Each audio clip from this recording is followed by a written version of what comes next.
vai administrar e prever essas formas como nós somos criadas, vão fazer com que você não desenvolva nem o transtorno de personalidade narcisista, o gaslight, o abusivo, ou o transtorno de personalidade dependente, ou pessoas fragilizadas emocionalmente, pessoas dependentes emocional. E a gente tem que começar a quebrar esse paradigma. Existe um paradigma muito grande, principalmente no YouTube, onde as pessoas que se relacionaram com pessoas narcisistas, abusivas e gaslight, elas vão e criam vários vídeos falando que elas eram empatas demais. Primeiro, essa palavra empata é muito usada no meio místico. Elas não são pessoas que têm empatia demais. Empatia é a capacidade que você tem de se colocar no lugar do outro de 3 formas. Seja a empatia emocional, seja a empatia cognitiva ou a empatia somática. Somática é aquela quando você vê alguém se machucando, você sente ter a dor da pessoa. A cognitiva é aquela que os terapeutas, os psicólogos, os médicos, os padres, os pastores, eles têm para poder ter compaixão das pessoas. E a empatia emocional você tem por quem você ama. Então, esse tipo de relacionamento entre um narcisista, um abusivo ou um gaslight, e quem se relaciona com ele, não pensa que o do lado de cá é vítima eterna e o do lado de cá é perseguidor não. É 2 pontos de uma mesma face. Então, a gente tem que quebrar esse paradigma que foi construído. Porque se eu sofro, se eu tenho raiva, se eu tenho dor, se eu tenho vazios, medo, se eu tenho tristeza, me sinto carente, tenho frustrações, me sinto desprotegido e aí eu preciso de afeto, é um prato cheio para você se relacionar com a pessoa que vem do outro lado e oferece isso para você. Essa pessoa que vem e oferece, que aí ela vai cuidar da sua autoestima, da sua autoimagem e da sua identidade. Então é um perigo. Você tem que se desconstruir do seu passado para você poder ter uma nova estrutura para a vida. Mas a gente precisa entender que isso não é culpa dos pais. A gente tem que parar de culpabilizar os pais, achando que os pais que nos geraram desse jeito. A gente tem que entender se a gente está desse jeito hoje em dia, os pais já fizeram o que tinham que fazer. Então, nós que temos que voltar, fazer uma experiência emocional corretiva para poder resgatar isso que está no nosso inconsciente, para poder entender essa dependência emocional que nós temos, que faz com que nós busquemos para nos relacionar pessoas que vão retroalimentar a nossa fragilidade emocional. E no slide 38 tá a expectativa do que é você ter o processo de cura e a realidade, porque a expectativa você acha que é assim, você sente aquilo, você esquece, você elabora e aí você já sabe o que vai fazer, mas na verdade não. A realidade de um processo emocional é você sentir, você usar o mecanismo de defesa da negação, você se frustrar, você ter angústia, tristeza, você sentir culpa, para finalmente você, depois de uma confusão que você faz,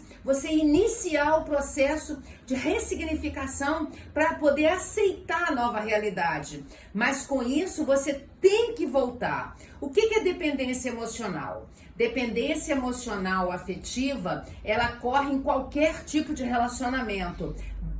Se você tem fragilidade emocional, se você se sente muito vítima, se você se sente muito culpado das coisas, ou se você culpa muitas pessoas, é aquela expectativa que você coloca em algo ou em alguém, buscando completar você. E você precisa ter consciência, porque o primeiro passo é você admitir que você tem essa fragilidade emocional. E alguns comportamentos que são de relacionamentos que você tem ao longo da vida, que percebe-se que o relacionamento é a dependência emocional com um gaslight, um abusivo do lado de cá. É a retroalimentação. Quando você tem ansiedade, quando você tem medo, inveja, estresse, quando você tem muita raiva. E aí você tem que começar a dizer não pra você. Porque muitas vezes você diz sim pra você, porque você acha que tem que ter alguém agora que vai cuidar de você e você não é mais uma criança. Então, essa urgência de ser amado e de ser valorizado pelo outro mostra que você atrai pessoas narcisistas e abusivas. Então, quais são os sintomas? Que eu separei 5 sintomas dessas experiências emocionais de amores patológico. Primeira coisa, você não suporta ficar sem o parceiro. Segunda coisa, você tem fixação obsessiva pelo parceiro ou pela parceira. Você tem um medo desesperador de perder a pessoa. Terceira coisa, você tem uma paranoia e a fobia da separação, porque você quer ficar o tempo todo com a pessoa. Quarta coisa, você tem uma sensação de abandono constante e de desconexão com as atividades mais importantes da sua vida, porque você não se valoriza. E quinta coisa, você tende a se afastar de todo o seu núcleo familiar, de todo o seu núcleo de amigos, para viver em função daquela pessoa. E eu separei 2 tipos de dependente emocional. Tem o dependente emocional ativo e tem o dependente emocional passivo. Como é que é o dependente emocional ativo? É aquele que tem controle pelos outros, é obsessiva, ela apresenta comportamentos agressivos, são pessoas que buscam chamar atenção. Vocês sabiam que a pessoa que tem traços borderline ou fronteiriço, eles são pessoas que têm dependência emocional, que eles têm essa comorbidade? Então, as pessoas são ciumentas, as pessoas atentam contra a vida dela. Então, tem o tipo de dependente emocional ativo e tem o tipo de dependente emocional passivo. O passivo é aquele que é muito submisso, muito dócil, ele busca sempre agradar, ele busca sempre dizer sim para tudo que as pessoas pedem, ele nunca sabe dizer não, ele tem que atender essas demandas, porque o objeto de amor dele é fora dele. E isso é o ciclo da autossabotagem. Você tem que entender que nesse ciclo da autossabotagem, você vai estar sempre disponível, você vive servindo o outro, você gosta demais de ser útil ao outro, você coloca sempre o outro em primeiro lugar, você sempre vai fazer além do que você aguenta, você tem orgulho de contar que as pessoas dependem de você e que você se sacrificou por essas pessoas.